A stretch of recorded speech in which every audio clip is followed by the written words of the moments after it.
A graça e a paz, meus irmãos, boa noite. Hoje eu vim trazer uma reflexão. Mais um vídeo aí para esse canal. Se inscreva, deixe seu like, comente, amém?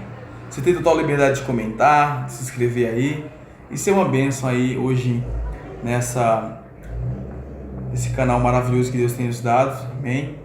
A gente traga umas reflexões boas aí, graças a Deus o pessoal tem visto, tem compartilhado, eu sou grato a todos aí que já estão inscritos no canal. E se você venha se inscrever aí para mais uma mensagem. E hoje eu quero deixar algo interessante, que para mim é muito importante, que são 10 frases citadas que não tem na Bíblia. São 10 frases que não são versículos, e sim ditados. Ditados usados aí no dia a dia, que não tem na Bíblia. Então vamos lá. Eu vou começar primeiro com a leitura do início. E o porquê eu vou falar sobre isso e o porquê é interessante aprendermos sobre isso. Primeiro passo, é interessante nós sabemos que nós estamos sendo alertados. Sempre existiu falsos profetas, sempre vai existir. Então eu não quero ser visto por Deus como um falso profeta. E também não quero que você, meu irmão, seja visto como tal. Então aqui, no Evangelho segundo escreveu Mateus 24, no versículo 11, diz assim: e surgirão muitos falsos profetas e enganarão a muitos. Enganarão por que enganarão a muito? Sabe por que enganarão a muito? Porque, meu povo, por falta de conhecimento, irmãos. Se alguém falar algo que não está na Bíblia, que não tem contexto, que não tem nenhum fundamento bíblico, você crê se você não conhecer a Bíblia. Então, o próprio profeta Oséias, ele traz uma palavra maravilhosa. Vamos ver lá, Oséias 4, versículo 6. Meu povo foi destruído por falta de conhecimento. Uma vez que vocês rejeitaram os conhecimentos, eu também o rejeito, como os meus profetas. Uma vez que vocês ignoraram as leis de Deus, eu também ignorei os seus filhos. Então, lá em Pedro, 2 Pedro 3,18 diz assim, eu vou estar pegando a Bíblia aqui, 3,18, em Pedro 3,18 diz dessa maneira. Olha como é interessante, como é importante você conhecer a palavra da Escritura de Deus. Antes, crescer na graça e no conhecimento. Crescer na graça e no conhecimento do nosso Senhor e Salvador Jesus Cristo. E Ele seja a glória, agora, no dia eterno. Amém. Ele finalizaria a sua segunda carta com essas palavras. Antes, crescer na graça e no conhecimento. Você tem que crescer na graça e no conhecimento, meu querido. Cresça na graça e no conhecimento do Senhor Jesus. E aí você vai ver como você vai ser abençoado. Você quer trazer uma saudação gostosa da palavra. Você quer ministro de louvor, vai ministrar uma palavra em meu louvor. Então você vai saber o que de fato você vai falar. Se de fato é Bíblia, ou é a letra da música que você está cantando, e etc, etc. E o apóstolo Paulo ele vem instruindo muito bem, que o obreiro tem que saber muito bem usar a palavra, a sua ferramenta, né? Então amanhã você vai ser convidado a dar um estudo bíblico, você sabe muito bem dar um estudo bíblico, você conhece a palavra, então estude a palavra. Mas lembre-se, antes, crescer na graça e no conhecimento. Primeiro vem a graça, o amor, a misericórdia, a qual nós somos escolhidos pela misericórdia dele, pelo amor, pela graça. E vivemos a graça. E depois você busca o seu conhecimento. Então a fé sempre sobressaindo o meu conhecimento. Minha fé em primeiro lugar. E depois eu busco conhecimento. E quando você veio para Cristo, quando Ele te chamou, você veio sem conhecimento nenhum. Como eu vim também. E quando nós chegamos aqui, nós viemos pela graça, porque Ele nos convidou. Aí nós fomos buscando conhecimento. Então eu quero falar de 10 frases que eu separei aqui rapidamente, que não são versículos, mas são usados como tais. Você lembra muito bem quando foi aquela época de 99, que começaram aquelas profecias lá, que o ano ia acabar em 2000, porque 1000 passará, mas 2000 não passará. E foi aquela correria toda, e até muitos que andavam com a Bíblia ficaram aí assustados, em choque, em pânico, e foi terrível. Mas a primeira frase que não é versículo, que é citada como tal: o dinheiro é a raiz de todos os males. O dinheiro é a raiz de todos os males. É atribuída ao apóstolo Paulo essa frase. É atribuída ao apóstolo Paulo, mas não foi o que Paulo quis dizer. Mas o que foi que Paulo disse? Paulo disse assim, lá em Timóteo, eu vou estar lendo aqui, em 1 Timóteo Em 1 Timóteo capítulo 6, no versículo 10, diz assim, ó: porquanto o amor ao dinheiro é a raiz de todos os males, e por causa dessa cobiça, alguns se desviam da fé e se atormentaram em meio a muitos sofrimentos. Porquanto o amor ao dinheiro é a raiz de todos os males. Então vem primeiro o amor. E muitos que, pela essa cobiça, vivem hoje em grandes sofrimentos. Porque é a cobiça, é o amor, onde está o seu coração. Ali está o seu tesouro. Então, meu querido, não é o dinheiro. Porque se o dinheiro fosse tão mal assim, se o dinheiro fosse tão a maldição do mundo, você não poderia comprar ou comer através do dinheiro, ou ofertar a casa, ou ofertar a igreja. Você não poderia nem tocá-lo, se fosse tão assim. Mas o teu coração e o meu coração é que nos condena e nos leva à perdição, né? Então, vamos lá. Segundo, o cair é do homem, levantar é de Deus. Uou! O cair é do homem, levantar de Deus. Essa era bem usada, né? Hoje quase a gente não escuta mais, mas antigamente era bem usada nas igrejas. O cair é do homem, levantar é de Deus. Ah, mas se o homem cair, só Deus levanta. Sim. Mas se fosse assim tão um passe de mágica, fosse tão simples Deus levantar o homem, não que não seja pelo poder dele, mas eu estou falando, se fosse assim tão automático, seria fácil. Cair hoje, Deus me levantava amanhã. Outros caíam, conseguia voltar, que tem uns que saem dos caminhos e não voltam mais. Bom, mas vamos entender o porquê. Vamos na Bíblia para ver se isso é um versículo ou um ditado. A Bíblia, lá em Salmo 45, diz: o Senhor ampará todos os que caem e levanta todos os que estão prostrados. Em Provérbios 24 diz: pois ainda que o justo caia 7 vezes, tornará a erguer-se. Ok? Mas o ímpio será arrastado pela sua calamidade, pela sua calamidade. Porém, é importante eu e você saber que o homem só volta quando ele se arrepende. Quando o coração dele se arrepende. Jesus, quando ele faz a parábola do filho pródigo, ele deixa bem claro. O que ele deixa claro? Que o filho pródigo, lá, querendo comer as alfarrobas, ele sentiu no seu coração, ele cogitou dentro de si: eu vou para o meu pai, vou voltar à casa do meu pai, vou pedir perdão a ele, vou falar: pai, contra os céus, pequei contra os céus e diante de ti, já não sou digno de ser chamado teu filho. E quando ele volta, o pai corre e abraça. É assim, quando eu estou caído, estou prostrado, eu cogito no meu coração, vou pedir perdão, vou me reconciliar, e aí automaticamente eu peço perdão e Deus me abraça. Então, assim, não é Deus que vai lá e tira o homem, arranca. Não. Primeiro tem que partir de mim. Eu tenho que clamar, me arrepender.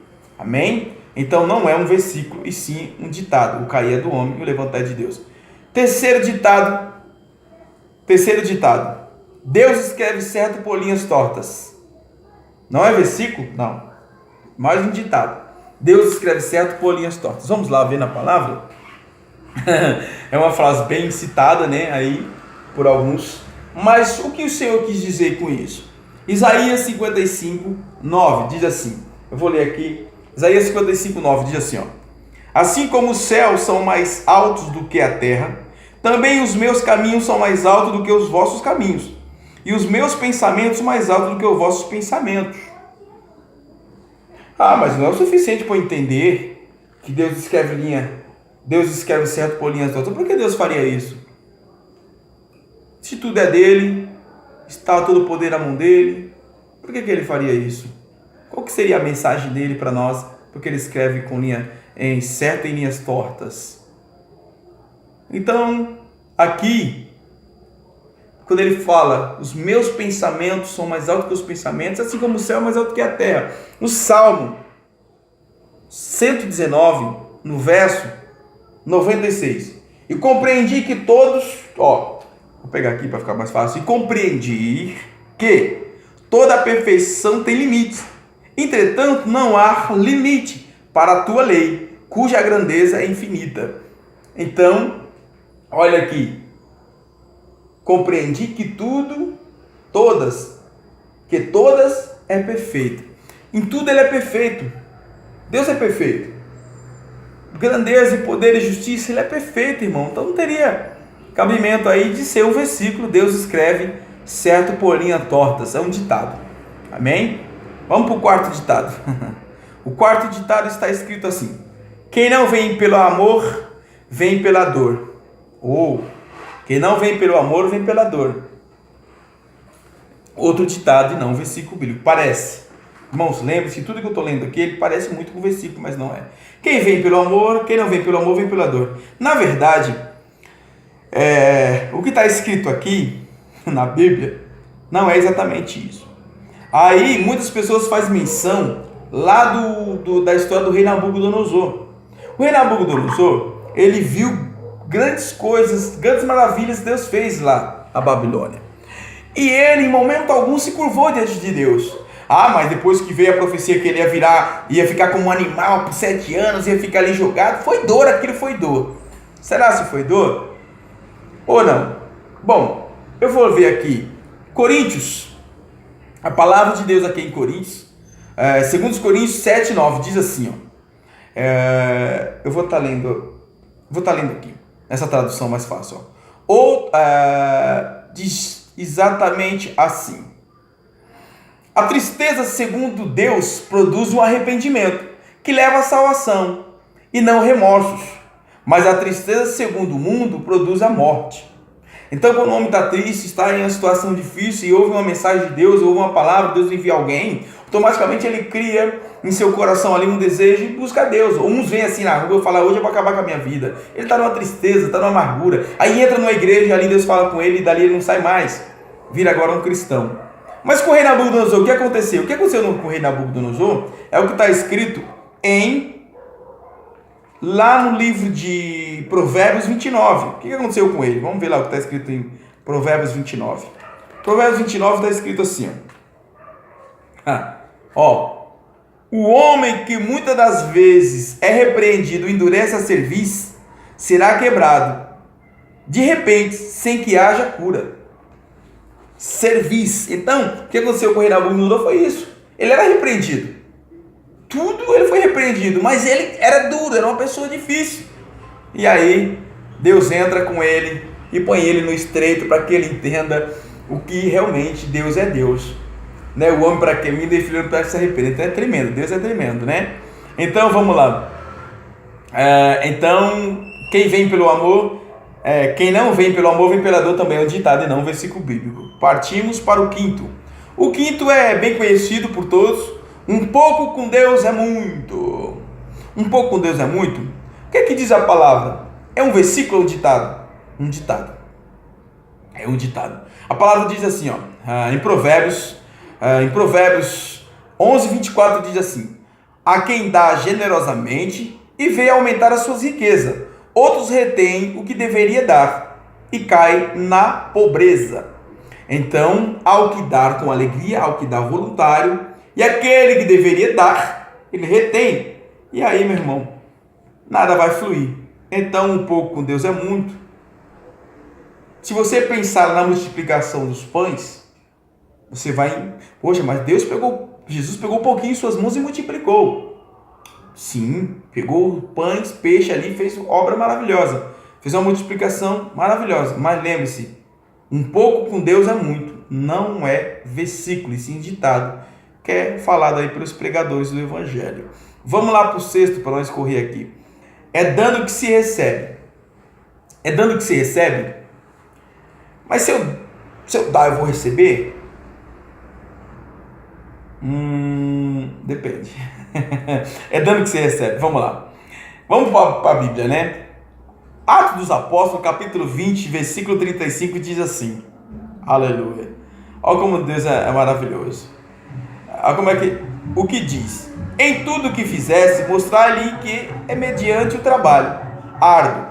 Devemos ajudar os fracos, lembrando da palavra do próprio Senhor Jesus, que diz: há mais felicidade em dar do que receber. Há mais felicidade em dar do que receber. Então não é dando que se recebe, não é um versículo escrito dando que se recebe, é um ditado também usado aí que parece um versículo bem idêntico pela palavra, mas a felicidade é em dar do que receber. Amém? Então você fica aí bem por dentro dos ditados ditos pelos pregadores. Vamos lá, mais um. Deus tarda, mas não falha. Automaticamente aqui você já lembrou de uma canção, né? Para você que é ministro do louvor, que Deus tarda, mas não falha, irmãos. Ele vem na hora certa. Quando você fala ele vem na hora certa, você está correto. É versículo bíblico. Quando você fala que ele vem na hora certa, aí tá certinho, né? O que está escrito na Bíblia. Mas Deus tarda, mas não falha, não é versículo bíblico, e sim o ditado, ou melhor, uma letra de uma canção gospel. Aí você encontra na canção do Voz da Verdade, mas não é versículo bíblico. Mas o que a Bíblia diz? Então, meu querido, a Bíblia diz assim, em 2 a Pedro 3, 8 e 9. Não se esqueça disto, amados, para o Senhor um dia é como 1000 anos, 1000 anos como um dia. O Senhor não demora em cumprir-se as suas promessas, como julga alguns. Pelo contrário, Ele é paciente com vocês, não querendo que ninguém pereça, mas que todos cheguem ao arrependimento. Então o Senhor, Ele vem na hora certa, Ele não demora em cumprir suas promessas. Então Ele vem na hora certa, Ele chega na hora exata na minha e na sua vida, né? Ele cumpre mesmo. Então, Deus tarda, mas não falha, é um ditado e não um versículo. Vamos lá. Não cai uma folha da árvore sem que Deus queira. Esse é clássico. Esse é um clássico aí das palavras nas pregações. Porém, não é um versículo bíblico também, é um outro ditado ou uma frase dita aí por muitos. Então, o que está escrito na Bíblia em Lucas, que parece, né? Em Lucas, Evangelho segundo escreveu Lucas, capítulo 21, 17 ao 18, diz assim: nenhum fio de cabelo da cabeça de vocês se perderá. Nenhum fio se perderá. Como o Senhor valoriza tudo, né? Mas não cai uma folha da árvore sem que Deus queira, é um ditado. Esse nono um pouco polêmico, porque você vai encontrar na Bíblia diversas passagens que falam assim, esforça-te. Você vai encontrar assim, esforça-te, bastante passagem na Bíblia que vai falar, esforça-te, né? Agora, eu te ajudarei, não. Esforça-te tem na Bíblia. Você pode ir lá em Josué, capítulo 1, você vai ver Deus falando com Josué.